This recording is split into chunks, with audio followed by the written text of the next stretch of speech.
Salut les filles, c'est Laura, bienvenue sur enformepourelle.com où je vous donne des conseils pratiques sur l'entraînement pour avoir un poids santé et être bien dans votre peau. Donc aujourd'hui, je vous parle des vitamines et des minéraux. Je suis un peu dans le mode vitamines minéraux en ce moment parce que justement, tu finis une compétition, puis t'as repris un petit peu de poids, ce qui est très normal. Mais tu veux repartir, tu sais, on repart à zéro, on s'en va en gain de force. Fait on veut maximiser nos gains, puis pas avoir de déficit. Puisque j'étais quand même en restriction calorique avant la compétition, je suis certaine que j'étais en déficit de certaines vitamines. Donc, je veux m'assurer de ne pas avoir ces déficits-là. Puis, je vois beaucoup la différence déjà de prendre des vitamines sur mon humeur, mon niveau d'énergie. Oui, probablement à cause que je mange un petit peu plus aussi. Mais je vois vraiment une grande différence. Puis je veux vous parler de ça aujourd'hui, de l'importance de savoir si on a des déficits ou non.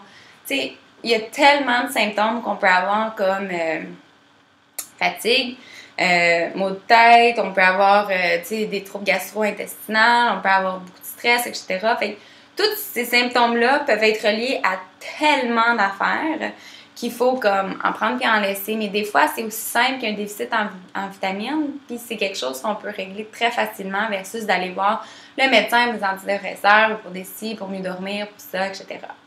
Donc, je vais vous expliquer un peu les vitamines, selon moi, qui sont essentielles dans le fond, dans votre quotidien, puis comment aller les chercher. Il y a différentes sources de protéines, pardon. On parlait de protéines, hein?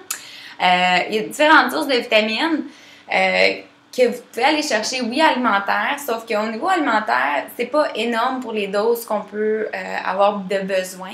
Il y a des vitamines qui sont un petit peu plus, qui sont indispensables à notre santé, puis qu'il faut aller chercher de l'alimentation parce que notre corps ne les garde pas.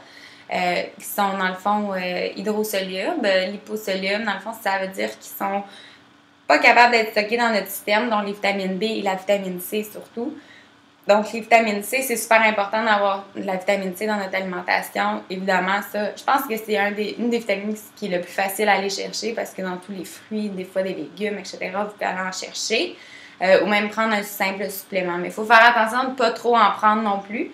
Mais normalement, ça, le déficit, c'est pas le plus grand déficit qu'on peut aller chercher. Normalement, les gens sont pas si pires avec la vitamine C. Les vitamines B, par exemple, ça peut être quelque chose d'intéressant d'aller chercher une multivitamine avec la vitamine B dedans.